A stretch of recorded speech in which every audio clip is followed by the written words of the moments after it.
তাহলে আমি মনে করি এই চুনারঘাট মাধবপুরে শিক্ষা, স্বাস্থ্য, রাস্তাঘাট কোনো ধরনের সমস্যা থাকবে না। কথা বলে ঠিক কিনা? আমি অনেক জায়গায় গত কিছুদিন আগে আমি এদিক দিয়ে এসে গিয়েছি এবং আজকেও লালচান বাগানে আমার একটি প্রোগ্রাম ছিল। আমি এখান থেকে সোজা কালেঙ্গাতে যাব। তো কালেঙ্গা যেহেতু শিডিউলটা দেওয়া আছে, আর এই তেমনিয়া বাজারে যেহেতু আমরা একটা স্পেশাল প্রোগ্রাম করার চিন্তা ভাবনা আছে, এই জন্য যাওয়ার পথে যেহেতু অনেকগুলো লোক আমার চোখে পড়ছে, এই জন্য একটু দাঁড়াইছি। আপনারা ব্যবসায়ী ভাইরা যারা আছেন, আপনারা কষ্ট নেন না, কারণ আমার জন্য সবার দোয়াই প্রয়োজন, সবার দোয়া দরকার এবং সবাই দোয়া করবেন। এবং আপনাদের সকলের কাছে ইনশাল্লাহ আমি আবারও ইনশাল্লাহ এখানে আসব। তবে এতটুকু বলে দিয়ে যায়, এই যে সেই রাজনীতির যে অস্থিরতা রয়েছে, সেই অস্থিরতা দূর করার ক্ষেত্রে আহলুস সুন্নাত ওয়াল জামাতের পক্ষ থেকে যদি একটি প্রতিনিধিত্ব সংসদে যদি আল্লাহর রহমতে আল্লাহ কবুল করেন, আমি মনে করি এই দেশে আহলুস সুন্নাত ওয়াল জামাত যে একমাত্র শান্তিপ্রিয় দল, এবং এই শান্তিপ্রিয় দলের মাধ্যমেই সকল ধর্ম, বর্ণ, দল, মত নির্বিশেষে সকল মানুষ যে আহলুস সুন্নাত ওয়াল জামাতের মানুষের কাছে নিরাপদ, আহলুস সুন্নাত ওয়াল জামাত যে একমাত্র শান্তিপ্রিয় দল, এটা কিন্তু এই দেশে বারবার প্রমাণ হয়েছে। আমি মনে করি যদি এই দেশের আপামর জনতা যদি আহলুস সুন্নাত ওয়াল জামাতের একজন প্রার্থী হিসেবে আপনারা যদি আমাকে যদি নির্বাচিত করেন, তাহলে আমি কথা দিয়ে যাচ্ছি, আমি আশ্বাসে বেশি বেশি বড় বড় আশ্বাস দিতে এমন পছন্দ করি না। আমি আপনাদের মাঝে বিশ্বাসী হয়ে থাকতে চাই। আমি পরিষ্কার ভাষায় বলতে চাই যে আমি এসেছি আপনাদের মৌলিক সমর্থন যদি আপনারা আমাকে দেন, ইনশাআল্লাহ আপনাদের পাশে থেকে আমি এমন কিছু কাজ করে যেতে চাই যেন আপনাদের মাঝে যেন আমি সারা জীবন বিশ্বাসী হয়ে থাকতে পারি। এই জন্য বড় বড় কথা বলে ফাঁকি ঝুঁকি দেওয়ার অভ্যাস এটা আমার নাই।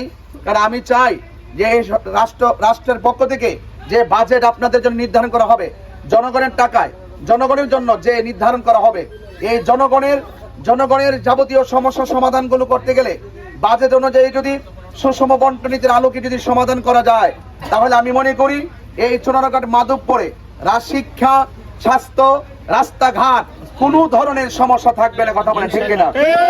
এবং আজকে আমি গেলাম যে এই যে রাস্তা দিয়ে, এই রাস্তা দিয়ে আমি ওই দিনে গিয়েছি সুতাং বাজার, আমি দেওয়ান্দি পর্যন্ত যে রাস্তার যে বেহাল দশা দেখেছি।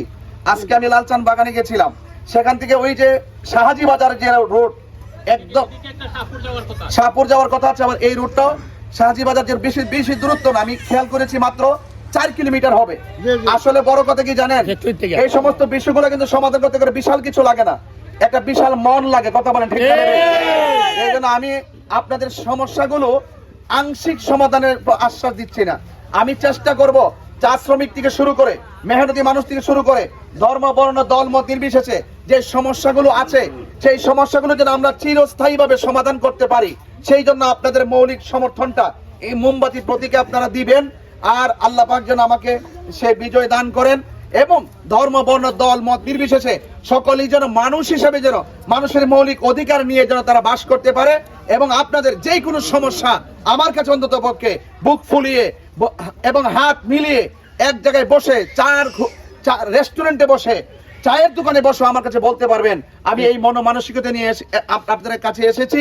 সবচেয়ে বড় পরিচয় হলো আমরা মানুষ হিসেবে মানুষের জন্য কাজ করা, এটা ইমানি দায়িত্ব। এই জন্য আপনাদের কাছে দোয়া চেয়ে গেলাম, আপনাদের কাছে দোয়া চেয়ে মোমবাতি প্রতীকে ভোট চেয়ে আমি আজকে এই সংক্ষিপ্ত পথসভায় যতটুকু কথা বলেছি, আপনারা আমি সবার সঙ্গে দেখা করার কথা দরকার ছিল, আমার প্রোগ্রাম থাকার কারণে আজকে আমি এভাবেই বিদায় নিচ্ছি। আপনারা সবাই ভালো থাকুন, আল্লাহ পাক যেন আপনাদের ব্যবসার মধ্যে বরকত দান করে।